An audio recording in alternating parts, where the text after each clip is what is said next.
uma alusão à sociedade da conversa, as remotas raízes das ideias políticas de Angola independente, do autor Nunes Ndumba. Capítulo 1. Há uma ideia antiga, quase esquecida, mas decisiva, a de que conversar não é apenas falar. Conversar é formar o humano. Se voltarmos à Grécia clássica, encontramos em Platão, sobretudo no Banquete, uma tese desconfortável para o nosso tempo. A verdadeira conversa não era para todos, era um privilégio. E por quê? Primeiro, por causa do tempo. A filosofia exige aquilo que os gregos chamavam eskolé, o tempo livre, o lazer profundo. Não o lazer superficial do entretenimento, mas o tempo libertado da urgência de sobreviver. Só quem não precisava trabalhar com o corpo podia dedicar-se a trabalhar com o pensamento. A maioria vivia na ascolia, a ausência desse tempo. Logo, não conversava filosoficamente, apenas falava. Segundo, pela distinção entre opinião e verdade. Platão não acreditava que todos estivessem igualmente preparados para pensar. A maioria vivia na doxa, opinião, aparência, senso comum. A conversa filosófica, pelo contrário, procurava o logos, a razão, a verdade. E isso exigia formação, disciplina e uma certa inclinação da alma. Terceiro, pela rejeição do ruído. No banquete, os participantes afastam o excesso de vinho e o entretenimento fácil. Não é um detalhe, é uma decisão simbólica. Escolher o prazer intelectual em vez do prazer sensorial. A conversa torna-se, assim, um marcador social. Quem conversa com rigor distingue-se de quem apenas se diverte. Quarto, pela educação.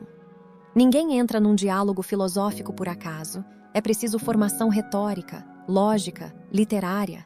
A paideia não é um luxo, é a condição de entrada. Mas aqui surge um problema que atravessa toda a história. Ter linguagem não significa saber usá-la. Aristóteles definiu o homem como zon, logon, ekon, o ser que possui linguagem. Mas possuir não é o mesmo que orientar. A linguagem pode servir à verdade ou manipulá-la. Pode construir comunidade ou destruí-la. Por isso, a verdadeira conversa exige mais do que falar. Exige reciprocidade, escuta, regulação ética da palavra, reconhecimento do outro como sujeito. Conversar, nesse sentido rigoroso, não é natural, é uma conquista cultural. É exatamente isso que Platão encena no Banquete. Ali, a conversa não é apenas conteúdo, é método. Há ordem, há sequência, há respeito pelo tempo do outro. A própria estrutura do diálogo educa. E no centro dessa pedagogia está uma ideia decisiva, colocada na boca de Sócrates. O amor, e por extensão, o conhecimento, não está na posse da verdade, mas no seu intervalo, entre saber e ignorar. A conversa habita esse entre. Ela não entrega a verdade pronta, ela constrói um caminho. Isso muda tudo, porque significa que o conhecimento não é algo que se impõe, mas algo que se medeia, que se partilha, que se negocia no espaço relacional. Mas a linguagem também tem um lado sombrio. No Górgias, Platão acusa a retórica de ser uma técnica de sedução desligada da verdade, uma forma de manipulação, e essa tensão nunca desapareceu. A palavra pode iluminar ou corromper. Avancemos no tempo. Séculos depois, na Europa dos séculos 17 e 18, nasce aquilo que se pode chamar de sociedade da conversa. Não já na Grécia, mas nos salões franceses. Ali, a conversa deixa de ser apenas filosófica e torna-se social. Nos salões, especialmente sob liderança feminina, como no caso da Marquesa de Rambouillet, a palavra passa a obedecer a uma regra central, a polidez. Mas atenção, não se trata de mera etiqueta. A polidez torna-se uma forma de ser, um modo de regular o conflito, de tornar possível a convivência intelectual sem violência. A conversa transforma-se num espaço paradoxal, livre, mas disciplinado. Discute-se tudo, sem censura formal, mas dentro de limites implícitos. E aqui surge algo novo, o intelectual público. O filósofo já não é um pensador isolado. Ele vive da conversa, circula entre salões, testa ideias diante de uma audiência, procura reconhecimento. A filosofia torna-se social, e mais, torna-se militante. Nasce a chamada República das Letras, uma rede de intelectuais ligados não por território, mas por ideias. Correspondem-se, discutem, influenciam. A palavra torna-se poder. Mas não um poder de força, um poder de persuasão. É neste contexto que a reflexão de Isócrates ganha peso. É através do discurso que somos formados para a ação. Ou seja, a linguagem não apenas descreve o mundo, ela forma o sujeito que age nele. Agora desloca isso para Angola. O que vemos? Uma abundância de discurso, política, religião, média, palavras por toda parte, mas pouca conversa, pouca escuta real, pouca construção comum.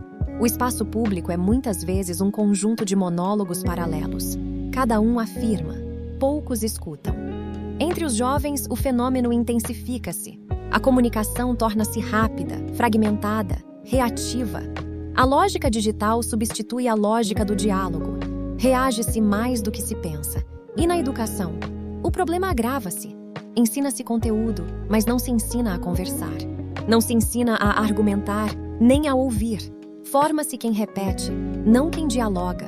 E isso tem consequências profundas, porque a qualidade da conversa mede a maturidade de uma sociedade. Onde há escuta, há possibilidade de comunidade. Onde há apenas afirmação, há fragmentação. Recuperar a conversa não é nostalgia, é uma urgência. Mas atenção, o iluminismo acreditou que a razão resolveria tudo. A ciência, o progresso, o conhecimento, tudo apontava para um futuro melhor, linear, ascendente. Mas isso era uma crença. Rousseau já tinha percebido o problema. O avanço técnico não garante avanço moral. Podemos saber mais e ser piores. A ciência amplia os meios, mas não define os fins. E quando a razão se torna absoluta, surge outro risco: o poder de decidir o que conta como racional.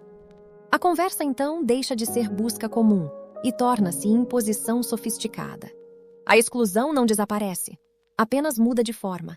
Antes excluía-se pelo nascimento, agora exclui-se pela competência discursiva. Se voltarmos a Angola, o perigo é claro. Confunde-se progresso com diploma, com infraestrutura, com acesso à informação. Mas isso não produz automaticamente uma sociedade capaz de dialogar. E sem diálogo, não há comunidade. Aqui está o ponto central que talvez estejas a subestimar.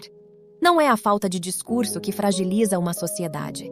É a incapacidade de transformar discurso em conversa.